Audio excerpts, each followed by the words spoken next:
Di kanal informasi dan inspirasi pendengar bersama saya Rizwan Sumbi yang menemani Anda di pagi ini, dan kita ke topik wawancara berikutnya pendengar di Forata pagi ini terkait dengan Labuan Bajo yang menjadi satu dari 12 lokasi penyelenggaraan apresiasi kreasi Indonesia 2024. Dan kami sudah bersama dengan PLT Direktur Utama BOPLBF Pak Frans Teguh yang sudah terhubung bersama kami melalui sambungan telepon. Selamat pagi Pak Frans. Selamat pagi Pak Rizman dan juga para pendengar. Ya, baik Pak Frans, ini Labuan Bajo kabarnya menjadi satu dari 12 lokasi penyelenggaraan apresiasi kreasi Indonesia, begitu Pak Frans ya? Iya betul. Jadi dalam rangka kita melakukan semacam apresiasi kreasi Indonesia, ini program flagship kita dari Kementerian Pariwisata dan Ekonomi Kreatif. Kita menentukan atau kita mencakup beberapa kabupaten kota di Indonesia, dan tahun ini ada 12 kabupaten kota dan salah satunya adalah Labuan Bajo. Baik, ini programnya ini seperti apa nih apresiasi kreasi Indonesia begitu Pak Frans? Ya, ini teman-teman semua para pendengar. Jadi ini tahun keempat di tahun 2024 ini Kementerian Pariwisata menyelenggarakan satu ajang yang disebut dengan ajang apresiasi kreasi Indonesia. Temanya kreasi. Tentu satu spirit yang akan menjadi tantangan kita bersama adalah semakin kita kreatif, semakin kita inovatif, karena ini adalah satu peluang yang luar biasa, dan kita mengajak seluruh masyarakat, para pelaku, komunitas, teman-teman muda, mari kita lakukan hal-hal kerja-kerja yang lebih kreatif, inspiratif, dan itu bisa menjadi bagian dari kehidupan kita, menjadi sumber kehidupan, dan kita ingin melakukan semacam recognition. Recognition ini semacam kerja-kerja kita sudah makin baik dan kita berikan semacam apresiasi. Ini wadah bagi para pelaku ekonomi kreatif di seluruh Indonesia, dan kita berharap ini pengembangan subsektor dalam ekonomi kreatif ya, misalnya kuliner, ya, kria, fashion, aplikasi, games, film, musik, ini bisa kita kembangkan lebih lanjut, kita lakukan kurasi yang baik sehingga ini bisa memberikan nilai ekonomi dan bisa bermanfaat, bisa memberikan kesejahteraan, tapi juga masyarakat merasa ini adalah bagian dari ekspresi dari kehidupan bersama. Jadi ini sesuatu yang menurut kami kita membangun satu tatanan ekosistem pariwisata kita, ekonomi kreatif kita, dan mudah-mudahan ajang ini kita bisa memberikan ruang kepada teman-teman kreatif. Kita bisa juga dalam forum ini atau dalam kesempatan ini kita juga memberikan semacam capacity building, ya, ada pelatihan, ada bootcamp, terus juga ada pameran. Jadi pameran ini sekaligus ya kita masuk ke marketplace, ya, kita harapkan nanti kita bisa membangun jejaring. Ada possibility supaya pasar juga ada, sehingga ya hal-hal ini bisa memberikan manfaat secara langsung. Baik.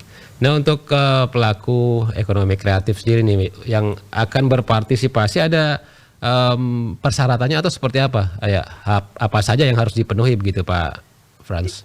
Iya, saya kira kami sudah blast di dalam beberapa media sosial, juga melalui media-media yang termasuk juga pasti melalui Radio Republik Indonesia ini, ya, kita lakukan ini dengan tahapan, ya. Jadi dari bulan Februari sampai September itu ada pendaftaran.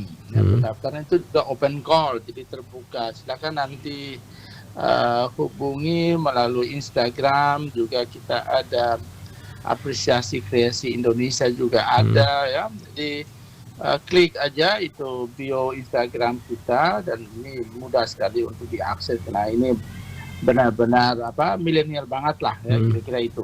Nah, terus setelah itu tentu ada seleksi, ada tahapan kurasi. Kurasi ini sebenarnya kita mendampingi, kita bisa menyeleksi produk-produk komunitas-komunitas kreatif yang sudah mengusung tema-tema tadi ya, apa dari fashion, musik ya, atau juga kria dan sebagainya. Ada tim kita yang akan melakukan kurasi. Setelah itu ada juga tahapan kita untuk menyapa semua peserta AKI yang terpilih dan calon mentor. Jadi ada mentor juga. Mentor ini kita buat dalam paket ini supaya sekaligus bisa mengawal, memberikan juga penajaman, memoles ya, bagaimana packagingnya, bagaimana presentationnya, bagaimana productionnya, sehingga bisa lebih comply dengan unique values propositionnya seperti apa. Jadi product developmentnya juga menjadi perhatian kita. Nah setelah itu kita undang untuk bootcamp. Itu sekitar bulan April Mei. Lalu ada pameran ya, selanjutnya, dan pameran ini di 12 kota. Jadi termasuk di Labuan Bajo ya. Di situ sekitar bulan Juni Agustus. Lalu pada akhirnya nanti ada semacam puncak apresiasi kreasi Indonesia. Kita rancang dalam bentuk festival nasional, dan kita harapkan ada terpilih ya, termasuk dari Kabupaten Manggarai Barat di Labuan Bajo ini ada peserta yang bisa didorong dan bisa ikut dalam ajang nasional. Itu kira-kira tahapan, proses, dan tentu ini kesempatan bagi anak-anak muda, teman-teman komunitas kreatif. Saya apel, saya menghimbau, ya mari kita manfaatkan ini sebagai bagian dari kita meningkatkan produk-produk UMKM kita, produk-produk ekonomi kreatif kita, dan sekaligus juga masuk dalam rangkaian ekosistem pariwisata dan ekonomi kreatif ke depan. Dan yang untuk yang ingin bergabung ini bukan hanya di wilayah Labuan Bajo begitu Pak? Oh iya, tidak. Ini semacam hub saja, jadi semacam hub. Jadi itu kita buka untuk semua, bahkan untuk masyarakat NTT secara keseluruhan. Jadi saya kira itu lebih kepada jejaring saja yang kita. Jadi bukan hanya di Labuan Bajo. Karena memang beberapa kota ini terpilih sebagai pusat-pusat atau tempat di mana kita bisa melakukan pendalaman, kurasi, pendampingan ya. Baik Pak. Pak Frans, terima kasih waktunya untuk RRI ND pagi ini Pak Frans. Ya baik, terima kasih, selamat pagi. Selamat pagi.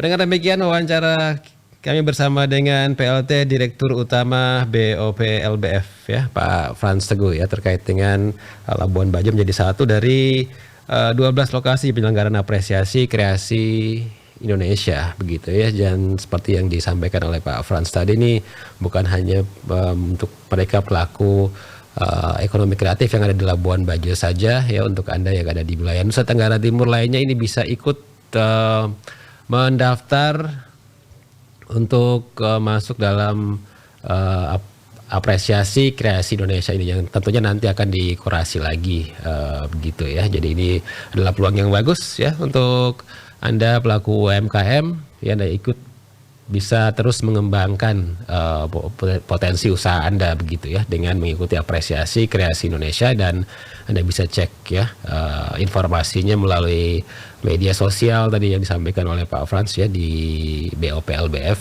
Labuan Bajo Flores ya, untuk mengetahui informasi lebih detailnya tentang persyaratan dan teknis lainnya terkait dengan apresiasi kreasi Indonesia. Kami masih terus menemani Anda, pendengar, kita masih terus bersama di Florata pagi ini. Tetap bersama Pro 1 RRI ND, kanal informasi dan inspirasi.